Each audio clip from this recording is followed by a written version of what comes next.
मला एक सांग, हा तू पैसे चोरायची कला लग्नाच्या आधीपासूनच शिकलेली आहे का लग्न झाल्यावर? अहो, तुम्हाला का मी चोर वाटते का? तुम्हाला ध्यान नसेल राहिलं कुठं खर्चिले असताना पैसे.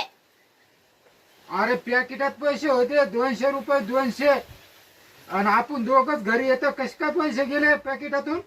अव तुम्हाला पहिल्यासारखं ध्यान राहत नाही. तुम्ही कुठं तरी खर्चून टाकले असता. जाऊ दे, हा तसे तर ते नकलीच होते.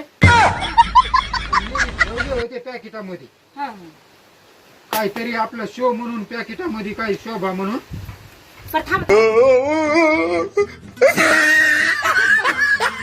म्हणलं जाऊ दे. हेच आहेत ना, पण नकली नाही तर हा. असली येत.